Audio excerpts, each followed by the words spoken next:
The Brooklyn Vegan Show is a podcast about music brought to you by the music blog and online record store Brooklyn Vegan.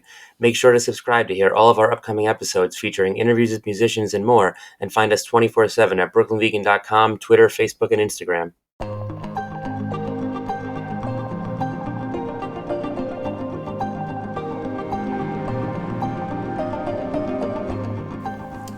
Hey, welcome to the new episode of the Brooklyn Vegan Show. I'm Brooklyn Vegan editor Andrew Sacker, and we've got a really cool episode with LA ska-punk band The Interrupters, whose new album In the Wild comes out on Epitaph Records this week.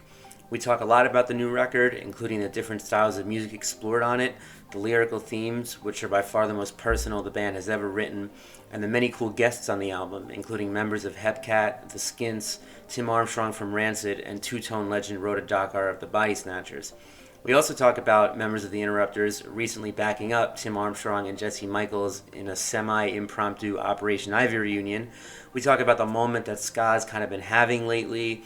We talk about the band recording vocals for their new record backstage at Citi Field when opening for Green Day, and much more. It was a really cool chat, and I hope you enjoy it. Here it is. Hi, good to see you. Yeah. How are you? Good. How are you guys? Good. Where are you? I am in my apartment in Queens. All right. Is it hot? It's not that bad. We had a heat wave last week, and it's finally over. It's like 20 degrees cooler today than it was 2 days ago. Nice. So, I love it. Yeah, where are you all right now? Los Angeles, where it is very hot. It's really hot. It's always the heat wave. Yeah, especially the Valley, which is where we reside. Yeah. Right. Well, thanks so much for coming on the show.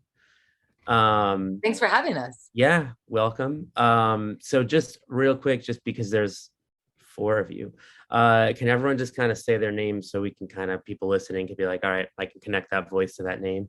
Okay. This is Kevin. I have the most soothing voice. I play guitar. My name is Aimee, and I actually have the most soothing voice. My name is Justin, and I sound just like this guy. Well, but my name's Jesse, and I had acid reflux last night while sleeping. So Yeah. He'll be the easiest one to identify for sure. All right, awesome. So so you just wrapped up a tour with Flogging Molly, played Kimmel. You have a little time off before the album drops and you head to Europe. So what are you up to right now?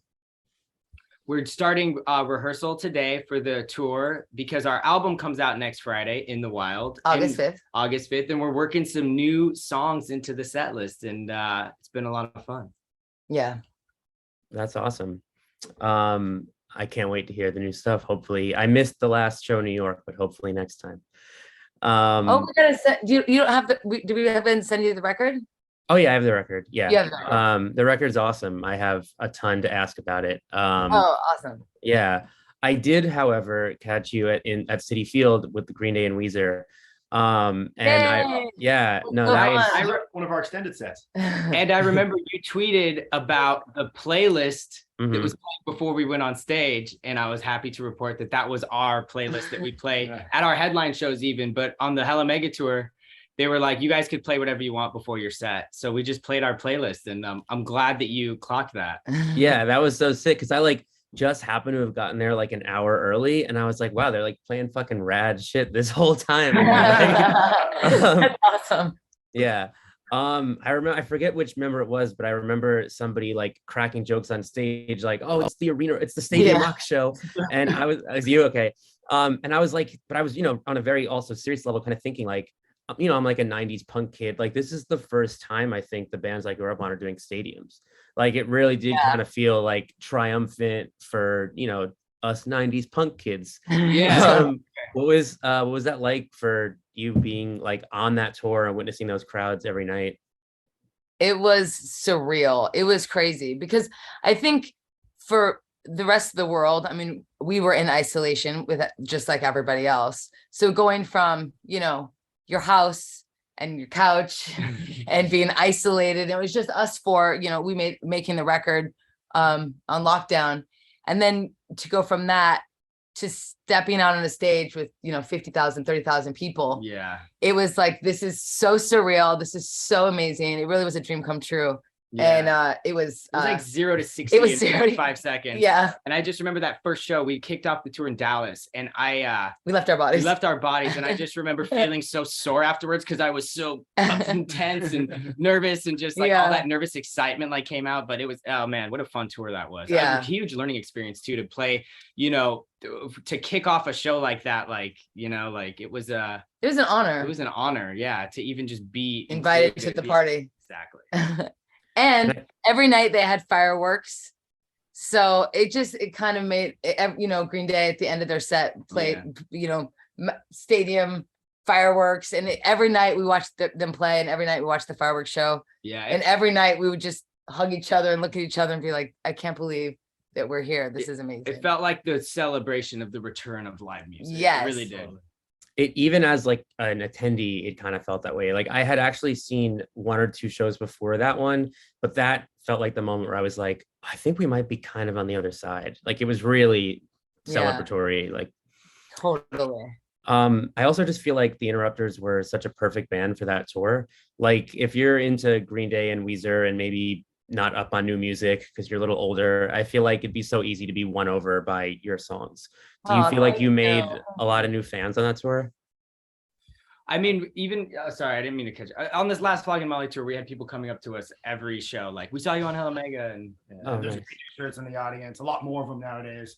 So that's just awesome. Yeah, that's awesome. I feel like that is just the ultimate ideal for like an opening set like that. So the new album, it is your first since 2018's Fight the Good Fight, which was home of She's Kerosene, which kind of became the first ska-punk hit song in a very long time. And now 4 years later, like, you know, ska is like sort of having a moment. But when you formed, nobody in the mainstream is paying attention to ska. Being a ska band was like the least trendy thing you could possibly do. Exactly. It was an interesting choice we made. Yeah. Did you, like at that point, like, you know, when the band was first forming, did you ever think you'd hear ska punk on the radio again? And did you ever think you'd be the ones to do it? No, absolutely not. No, not at all. I mean, at the time we started too, the radio was like it was just so different than the radio we grew up on. So yeah, that wasn't really a thought in our minds, but being, you know, growing up listening to ska and punk, it's like, it never really goes away. It's always there. And whether or not it dips into a radio or a mainstream kind of like space for a minute, never really, I feel like, made a difference to the shows. Cause I've been going to ska shows and punk shows my whole life, and they're always awesome. You know what I mean? So it's just one of those things where it's like, sometimes there's this other light shined on it for like a minute, but like, I don't think that's ever like, that it's ever gone away, really, you know? Totally. It definitely hasn't. Yeah, we just wanted to do what we love and do music that we love, and we hope that it connected with people. We didn't dream that it would, you know, have, like, we couldn't dream that at the time we'd be on the Jimmy Kimmel show, or that we would be on the radio. You know, we feel really, really lucky. Yeah, for sure. Now, just to make sure I have my history right about the band's formation, I believe, according to the internet, Aimee, you were a solo artist, and the 3 of you had your band, the Telecasters, and you met while opening for Sugar Ray. Is that correct? Yeah. So Aimee, you, back then when you were a solo artist, you were playing different styles of music. You weren't really playing ska. Was ska ever something you considered exploring before the Interrupters formed? Well, I've always done like hints of like reggae. It was a kind of reggae pop. I've always done punk, and rock and roll. So, no, I didn't like particularly ska music or two-tone music. I didn't do that as a solo artist, but I did do a lot of reggae influenced stuff, because reggae is such a big part of my upbringing and my life. And I love reggae music so much. And I've always loved ska music. So when we had the idea for the band, I mean, to incorporate the punk and the ska elements. Even our band was like a rock reggae band, and we would like flirt with ska in certain songs. But when we started this band and we played together for the first time, that ska rhythm with that punky kind of like 4 on the floor, like just felt the best. And we just kind of like went for it, you know, on that first record. And yeah. That's awesome. How did you all kind of first become ska fans? Ooh, that's a good question. I know for me, I had a friend that I grew up with, and Jamaican music was like his genre. And when I was in like the 9th grade, he started burning me CDs and just giving me all sorts of ska. Started with the Scatolites and then like Hepcat and the Slackers to bring it like to more contemporary. But he always had 7 inches and 45s that he would make mix CDs on and then give it to us. And that was just my high school years were just ska music and the jazz band at school, which kind of almost went hand in hand because there's like big horn sections and solos and whatever. But that was my introduction. Was there? Besides, I mean, like we always listened to it before because it was on. The 90s punk was always relevant, and there was compilations that other bands would be on. But to dive right into Jamaican ska music, that was how we got it. Yeah, I remember being in middle school, and my sister's 2 years older than me, and she was friends with these ska kids, and she had the Hopelessly Devoted to You compilation, and it had like Against All Authority and like Mustard Plug on it. And then there was these 2 kids in my dance class. Yes, I took dance in middle school. It was lit. But they were like huge, like Skanky Pickle fans and Less Than Jake fans. And like, I just remember like kind of like just becoming aware of all that at the same time I was starting to play music. And there was like a program at school called Rock Band where we would like start bands after school. And there was actually a ska band in that program called Alvin and the Punkamonks, a bunch of 7th and 8th graders covering Aquabat songs. But so, and I just think it was also that time, like you were saying, like there's like this kind of like boom of like it was everywhere. And yeah, it was hard to avoid at that time. And I'm glad that, that I caught on to it. It's cool that it's, kind of coming back around. So with She's Kerosene and then also Gave You Everything kind of becoming these successful songs, how did that kind of impact you as people? And did it change anything about the way you approached In the Wild compared to the previous records? Oh, that's a good question. I don't think that like maybe the response of Kerosene or Gave You Everything impacted like how we approached making music and making records, but it definitely helped give us like some sort of like validation in that like, wow, what we're doing is connecting with people. So like, and Aimee, I'll let you take it, but when we started this record, it was about making songs that would connect. And yeah, I think that we always want to be better than we always just want to progress and be better than, I just always want to be better than I was the last record. I just always want to sing better, write better. I just always want to push myself to be the best that I can possibly be. So that's what I feel like this record, is really special in that, and I don't think it has anything to do with anything that happened in the past. It's just this record, we were all locked down together. Kevin produced it. The album is my life story. And I just wanted it to be the best that it could possibly be and the most authentic that it could be.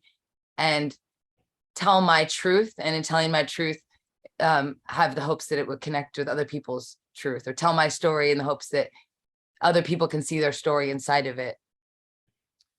Yeah, I mean, I feel like it is like the most personal record that I think the Interrupters have done. I mean, I feel like you open up about mental health and like even like the really catchy songs like In the Mirror, it's like you read the lyrics and it's like, oh, there's like so much anxiety in there, and it's almost like deceptive because it sounds so fun. I mean, what was sort of pushing you to really open up like this, and how did it feel? Like, was it uncomfortable at all? Was it therapeutic? Well, music has always been my refuge, and music has always been my therapy, and the one constant in my life, and the thing that brings me a sense of I don't know, what's the word? Gives me a sense of peace when I sort of pour out all of my heart and my soul onto the page. And I feel like this is an authentic piece of art. I feel alive. I feel free of some of the burdens I'm carrying. So it's therapeutic, but it's definitely hard. It's really, really, really hard to shed your skin like that. It's hard to peel back a mask, you know, that you've worn for so long. I think that in our previous music, a lot of the lyrics I wrote and a lot of the stories I would tell about other people. So I would never make, rarely would I make it in first person. There's rare occasions, like a song called Good Things and Turntable, where I talk about my story. But a lot of the times, in the majority of the Interrupters music, I would tell my story, but through other people. So like that happened to her. The song called Easy on You was my story, but I said she, you know, that happened to somebody else. Jenny Drinks was about me at the time, but I said that was about Jenny. Song called She Got Arrested was something I experienced in my life, but I made it about somebody else. So this record, I think that I felt that it was time to stop hiding behind other people's saying about other people and just finally just tell my story. And I'm really glad I did, because it really was a rebirth of sorts to get it out and to finally sort of unveil myself and just be real with who I am. I do feel like all of the like first person stuff on the album, like it does make it so impactful. Like I think about like past Interrupter songs, but there's a lot of we pronouns and like lots of just like anthemic, like take back the power, you know, like very like fist raised, like kind of, but this, I was just hearing like all these, and like, you know, like you saying about like your OCD, I think on Jailbird, right? And like when I first heard that, I was just like, it like hits hard in a way that is different for the band, and I think is awesome. Thank you so much. Yeah. Thank you. It was really, honestly, for us, like kind of an amazing, like perfect storm, long time coming of us to be able to help her tell her story through music in that way, because being locked down and being that we had to make the record at home because we didn't know when we were going to be unisolated, able to go to a studio, and, you know, having this kind of safe place to do all that and spend the time on it, I think is the only way it could have really been done. I don't think we could have made this record any other way, especially with some of the weight of the things that Aimee's addressing in the songs. It's like, you can't really like be like, all right, we'll show up at the studio tomorrow at like 3:00 for a couple hours and try to like bang out like a song about one of the most traumatic moments of your life, you know, like it does, you know. So I'm really grateful that we did have the opportunity to take our time and make this record at home too. Yeah. Mm-hmm. Do you feel like the isolation, the added time at home contributed to maybe how the directions that the lyrics took? Definitely having the time to do the reflection was so key, because I really dug very deep, and I think that just being the isolation created an environment for me to do that digging. But also, I mean, I did this therapy at the time while we were building the studio, because the twins and Kevin built the studio by hand using power tools and YouTube video how-to videos. Yeah, Joanne's fabrics. So yeah, we took the garage and our rehearsal space in the backyard and turned it into a recording studio. And while they were doing that, I was doing this treatment for my brain called TMS therapy, which is transcranial magnetic stimulation. That really changed my life, and it really helped me in my depression. Basically, do you know about it? Do you know what TMS is? I have not heard of it. So TMS is where they take they put like a little helmet on you, and basically there's a part of the brain that they found that scientists discovered in people with major depressive disorder like myself. I've had it for pretty much my whole life. And they found that people that have that have a little dark spot in their brain that doesn't get lit up.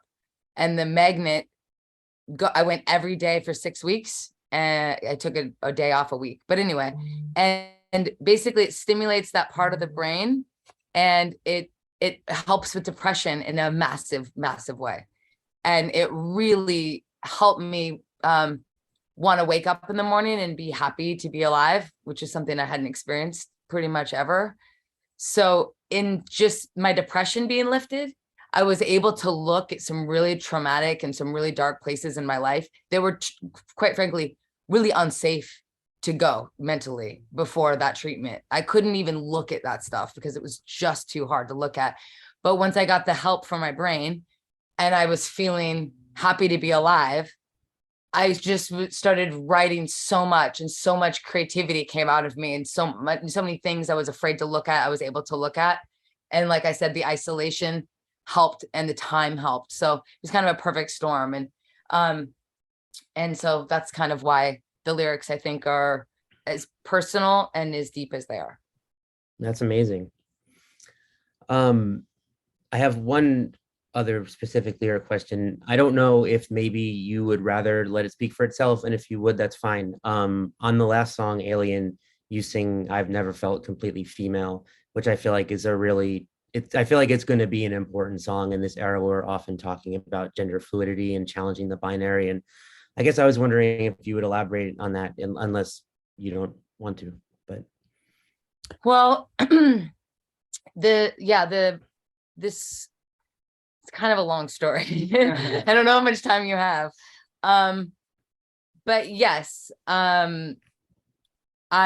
this song is about feeling like an alien on this planet and not feeling at home in my body, and not connecting to the female, to the binary, and not connecting to what society says a woman should be. Like when I was growing up, I still have, and I had as a child since 8 years old, a condition called trichotillomania. And that's when you pull out your eyelashes and your eyebrows or your head hair. You just pull out your hair and you can't stop it. You can't, there's no cure, and there's no reason why, and there's not a lot of information about it. And it's really kind of confusing as a child, especially when nobody around you looks that way and you're the only one that looks that way. And I got bullied and I got teased a lot, and it was traumatizing for me. And I had a lot of abuse as a child, sexual, physical, mental abuse. And at one point in my early childhood, like 8, 9, 10 years old, I kind of disassociated from my body because my body was really an unsafe place. I didn't connect with it. So I just started identifying as a spirit, that I wasn't male, I wasn't female, I was just a spirit.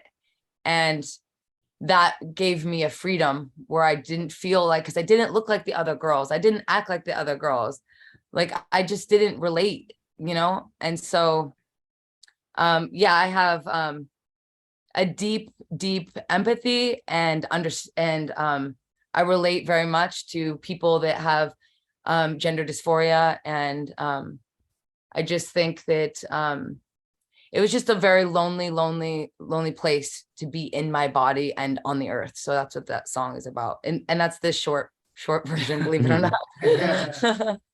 Well, I feel like that song is going to help a lot of people. I feel like it's, it's powerful to put that out there, I think. Thank you so much. So you had mentioned earlier that you made this at your own studio, you built it. Had you done all the other records with Tim Armstrong? Is this the first self-produced one? Yes. Kevin Bavona produced it. Yes, I did produce this one.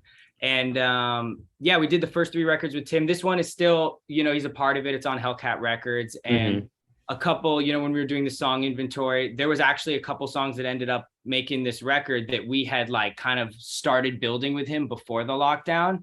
But once the lockdown happened and the clock just started going like this, and we're like, when are we going to get out of this? It just became this thing where we need to make a record, and the only way we can do it is at home. And I have a long history of engineering and producing music, so I was comfortable, and I kind of knew the direction we wanted to go. And then once she kind of had this collection of songs that she felt so attached to, our only job was to just support the songs and make them as best as they could be, and really being not putting ourselves in a box of any genre, just really just wanting to get the story told. And Kevin was an incredible producer because he wanted this song to be supported. And there was no like, this has to be ska, this has to be punk. I mean, Alien doesn't even have any guitars on it. Yeah, Like, it's true. you know, and then My Heart is another one. We've done things on this record that are very not, you know, in the box of ska punk necessarily. Yeah.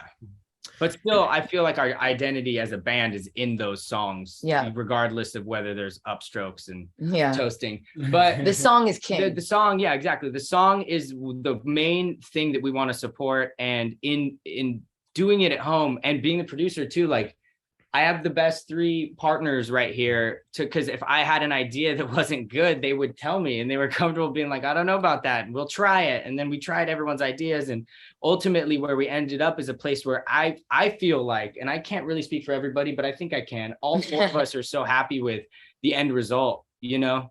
Yeah. Like, yeah. You did a great job. Thanks. I definitely think you got the best performances out of all of us individually. Well, individually and collectively. I mean, that was the other luxury of doing it at home was like, we had the time. If Aimee wanted to do vocals at 3 a.m, because that's when she was emotionally connected to the song we were about to sing, she could do that. If she didn't feel like singing, she didn't have to. We woke up in the morning making tracks. We felt like we got a good take, but Jesse's like, I could do that drum better. And then boom, just does it in one take like that. Like anything was better is just him in one go. And it's the wildest drum take from any Interrupters record. And I was just like, I can't believe that like we captured that. You know? Like, yeah. So we had, and vocally too, I feel like, you know, we're big fans of harmonies and having, you know, our vocal arrangements, you know, be an effective part of the song. And I feel like we really had time to try different things out and live with it and see if it worked. And then, you know, and ultimately where it ended up, we're super happy. Yeah, that's awesome. And yeah, you were talking about, oh, sorry, go ahead. Oh, I was just going to build on his saying like the vocal thing. I was going to do a callback. You saw us at Citi Field. We were recording vocals backstage before we went on. Oh, at Citi Field? Yeah, so I think it was Hard Way. So when you listen to that song, just picture us backstage at Citi Field. If you listen to the very end of I Learned Everything the Hard Way and you hear us all together going, I learned my lesson. That's us backstage at Citi Field. in between pizza slices. Well, that's amazing. While we do it on stage. Yeah. That's so funny. And yeah, I mean, you were kind of talking about like not putting the album in like a genre box. I feel like there is so much more musical variation on this one than, I mean, like, and also like, and I guess maybe this goes against the box thing, but I feel like there's a lot more like ska history on it. Like, I feel like you have like a lot of straight up old school like Jamaican ska influence on songs like Burden and Love Never Dies, and then there's kind of like the dubby Kiss the Ground, and I was wondering if that was at all sort of like maybe an intentional thing to be like, okay, let's like break from just the ska punk stuff and maybe dive into like, you know, some of those earlier versions and bring that into present day.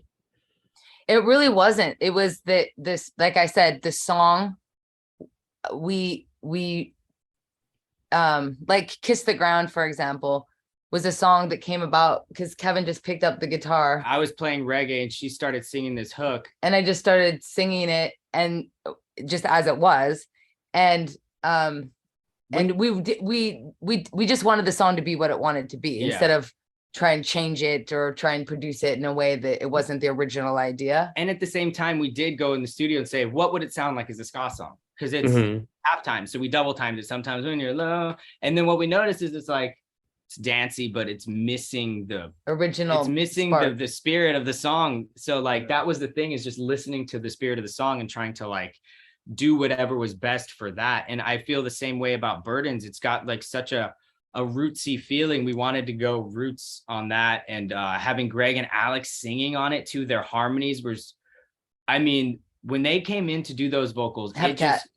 Greg and Alex from Hepcat, our favorite ska band, like took that song to the next level. Yeah, absolutely. And the thing that people don't get to hear on the record is how much fun we had that day record. I mean, they hear it, but they don't know that like this was like towards the end of the lockdown, and we actually all went to Tim's studio, and Tim was there, and Greg and Alex come, and we're just laughing, and we play the track, and it literally happened so fast, and they're so good, but their vibe was so good. And honestly, for us, the thing that I'm so grateful to have this song on the record, but the thing that I took away from it is like I got to spend a day in the studio with Tim Armstrong, Greg Lee, Alex Desert, and like make a song. Like that is something that I will never ever forget or take Pure for joy, granted. Yeah, pure joy. it was amazing. We love them so much, and they really blessed that track. Yeah, that song is one of my favorites on the record. It's very sick. And also I kind of in general want to talk a bit more about the guests. So Hepcat, like just covered, awesome. You also have the Skints on there, great UK punky reggae band. And Tim, of course, as mentioned, and who's on As We Live with Rhoda Dakar from the Bodysnatchers, two-tone legend, the special AKA. I mean, it's amazing how you kind of have like all these generations, like from two-tone to like Tim and Hepcat to the Skints, who are like a newer band and stuff. And kind of similar to the last question, but was that like a planned thing to be like, let's, highlight different generations, or is it just kind of worked out that way? I mean, speaking for As We Live, that was one of the tracks I was talking about that we had started building with Tim before like the lockdown. And as we were developing the record and kind of getting the song collection together, that one came back around and we are like, oh, this would actually really fit the record in a good way. And there's nothing like it on the record. So as we built it out, obviously it was one that we built with Tim and we're like, we have to have Tim's voice on this. And as we were like kind of like building it, it had such a two-tone groove to it. And we keep in touch with Rhoda. We love Rhoda. Every time we go to England, she'll come out to our shows. She's DJ'd our shows. We consider her family. And I've always, and I know Aimee too, in the back of our minds are always like, we got to make a track with Rhoda. Yeah. And then as we're working on this track, it's just like, this might be the one. Yeah. Let's send it to her and see what she thinks. And we send it to her and she sent it back like a voice memo of her singing along to it playing. And it's her exact like whole idea, the verse, the love is in action, like all of that. And she's like, what do you think? And we were like, please record this and send it to her. It's so good. So she recorded her vocals in London, sent them to us. And it just fit right in. Like we were all in the room together. And like, it was a beautiful thing to have that, like, it's like 3 generations of ska on a track, especially with such a powerful, I think, message. Like, and yeah, it was an honor. Yeah, we love her so much. And everybody did. I mean, I feel like Aimee, you did your thing in your verse. Tim did his thing. Rhoda did her thing. And it's like nobody's trying to be anything but themselves, but it all works together in such a beautiful way. And to speak to the Skints one, that was a song that was a really important song to us, Love Never Dies, that we had demoed out like 3 different ways. It was like acoustic at one point. We had it kind of like a rock reggae clash thing at one point. And it just never kind of fit the vibes. And we would always be like, okay, it's good, but it's not done. And then one day we had the idea of like kind of giving it that rootsy, like 72 Harder They Come kind of vibes. And as soon as we made that track, we heard the Skints voices on it when they weren't even on it. We were like, oh, what if we got the Skints? Because we toured with them. And like, as far as live bands go, it doesn't get better than the Skints. Like they're so talented and their harmonies are so good and their taste, their approach, just everything they do. We're just such huge fans. We're huge fans. So, and they're the sweetest people in the world. They really are. Like they're a joy to be around. Yeah. And they brought joy to that track, which was like had kind of this bittersweet, melancholy, darker vibe, but just this uplifting harmonies and just everything they added to it. We just loved it so much. Yeah. It's awesome. Yeah, it's also like, I love that song too, which is, I feel like all the collabs on the record are like so sick. It's like because like I saw the track list before I heard the record and you're like, that's very exciting on paper. And then you hear it and you're like, yep, totally delivers. Thank you so much. No, yeah, totally. It's all really cool. And I love, I especially love with the Skints, like I was kind of saying earlier, like, like you said, it's not like this music ever goes away, but there's definitely like a spotlight on it now. And there's you guys, and there's the Skints, and there's so many new bands. And I was wondering, are there other newer, younger bands that you're fans of? I mean, I think anybody that is going all in on like upstrokes and keeping the ska flag going, like we are supporters of, like it's important too as generations go by. Because if you think about ska, you have the different waves, but like we said, it's always constant, but like what's going to keep it going into the future? So, I mean, anyone that's keeping it going into the future, we're huge fans of. And that's why we brought the Skints on our tour. And that's why we're going out with them in September. And yeah. And Barstool Preachers. Barstool Preachers are also great. Ska-punk band from England. They're coming. But we're going on tour with those guys in the UK. Oh yeah, and you sing on one of their songs too, right? I do. Yeah. Yeah. Yeah, So- that's a really cool band. Yeah. Sweet. So actually, while we're talking about ska bands, everybody go favorite ska band of all time. Ooh, I'm gonna say Hepcat. I gotta. I really like Justin Hines and the Dominoes. That's the 60s vibe, but Gonna be my choice. yeah. I got a record of his that I can just listen all day long on loop. Yeah. And we used to play his songs back in high school, in our high school ska. I mean, I love Madness, the Specials, and Selector. Yeah. And You could just say the Bodysnatchers. entire two-tone Yeah. catalog. Her favorite ska band is the entire two-tone catalog. I'm gonna say Hepcat. Like everyone on Dance Craze, the Yeah. movie. Yeah. That's my favorite. Yeah. What do you got, Joe? And you can't. Yeah. Sorry, I could go on. It's a hard question, but I'll go with the Slackers. Does that count? Yeah, I I mean, know they mix everything up, but they mostly got some ska. ska. I mean, I want to say Hepcat, but you already said it. Yeah. I was literally thinking Justin Hines and the Dominoes, and then Jesse said it. See, that's the thing. We're a family, so we're always like connected in the brain. But yeah, Right. of course, Whalers but- before they yeah. Skylights. the Maytals. I mean, also the Specials. Come on. The twins and Kevin backed up the Specials recently. I know. I was actually just about to bring that up. That was amazing, and Telling me. yeah. And also, I think did two of you play when Tim and Jesse did the kind of Op Ivy? So so that's like in one night you play with the Specials and Operation Ivy. I mean, I don't know if there's a more legendary ska double bill to have been part of. Like, what was that like for you guys actually playing on stage? You know, it was so funny. I can only speak for myself, but rehearsing and learning all those Special songs and wanting to like do a good job just kind of like fogged up my whole brain that week. And I was just like, I gotta like learn the solo on, you know, Too Much Too Young and all of that. I gotta just learn everything. And once we got into playing in a room with them, we were like, because we rehearsed with the Specials for a couple days before, and we were like, wow, this is actually insane to be playing these songs. And then when the show day came, I made so many mistakes because I was just like, this is crazy. Jesse Michaels is up here. Like, it was one of those things that like, you can't really like, you have no idea how you're going to feel when it comes. And then once it comes, you're just like, wow. Like, because the Jesse thing was very much like on the fly, last minute, kind of this beautiful storm of just like, let's do it. And we've been covering sound system in the Interrupters for like 10 years. So we knew it. And I mean, it was awesome. And this guy.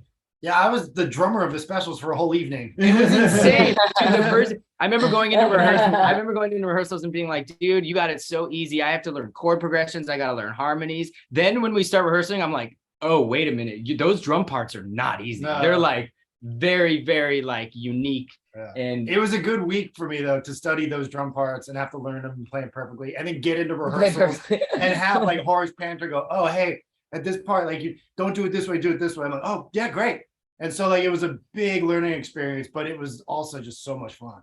And we love those guys. They're they're so sweet, sweet, sweethearts. so funny, and so rad. And like, dude, yeah, I remember the first song we played at rehearsal, Man at CNA, and you started, and I saw Horace go over to the drum kit, and he was bouncing like you see him on stage, and I was like, dude, Horace Panter's like bouncing to my brother. This is like crazy right now. Like, yeah, it was awesome. It was great to I was playing piano in that because Horace was playing bass. So it was great for me to just be able to skank and watch Horace the whole time. Yeah, it was honestly like a musical history lesson. It was amazing. No, it sounds surreal. So I know like you've obviously known Tim personally super well for so long, but do you want an Operation Ivy reunion as much as the rest of us do? I think if those dudes want to get together and play those songs, nobody's gonna be mad at them. You know what I mean? Like, I'm a big fan of. We love Operation Ivy, Yeah, so we would be in the front row if that happened. We would be in the front row. I might be tuning the guitar. Yeah, I'd be going to get them coffee Yeah. if they needed it. You know what I mean? Whatever you need. Let's yeah. make this happen. Yeah, but you know, yeah, of course. Who doesn't want to hear those guys play those songs? You know what I mean? Like. It's like amazing how that's kind of become like the band that people are like, like people like Bug Riot Fest on Twitter, like, well, you've got everybody else to reunite, like, did you see the petition that Laura Jane Grace made? Oh yeah. Like, it's like they're like the new Fugazi, like, it's just like constant, like, anyway. We'd all love to see it. Awesome. Well, I think like, that's pretty much everything I was going to ask. I really appreciate you guys taking the time. Is there anything else you want to plug or shout out or mention that we haven't talked about? Our tour's coming up. Where are they, Kevin? We're going to. We'll be in Europe for the first 2 weeks of August, and then we go to the UK for the last 2 weeks of August, and then we come back and do back to the United States, and we finish out the Flogging Molly co-headliner with Tiger Army and the Skints. That's from Denver to the West Coast, and then we got a lot more coming. Yeah. Can I ask you a question? Yeah, go for it. How long you had that Kate Bush poster hanging on your wall? Oh man. Did you hear what I said to Paige about this or no? No. Oh, that's so funny and also embarrassing. So I've had that poster on the wall. For anyone listening, there's a Kate Bush poster on the wall behind me, and we're on video. The interrupters can see it, and I have had that for like 15 years. Yes. And I know because I record all my interviews in this chair with that poster visible. I'm like, someone's gonna see that and be like, he'd buy that like 2 weeks ago because things. That's awesome. Talk about timing. I love it. I know. It's like I used to be so proud of it, and now I'm like almost embarrassed. Like I She's awesome. She's timeless. She's so cool. So it's a very cool poster. She deserves everything that's coming to her at this time. Like, yeah, it's like amazing. Like I mean, it's like I'm just looking at the Billboard chart the other day, as one does, and she's like in the top 5 or something up there with like Harry Styles, and I'm like, this is like to so many people, this is just like a hit of the summer. Like, it's so fucking cool. It's so deserved. Totally. Yeah. Hell yeah. Awesome. All right. Well, on that note, thanks so much again. It's been a lot of fun. Yeah. Thanks for coming on. Thank you so much for having us. Thank you so much. Hey, so that was our chat with the Interrupters. Thanks for listening. Thanks again to the band for coming on. And subscribe to the Brooklyn Vegan podcast wherever you listen to podcasts, and stay tuned for more episodes. See you soon.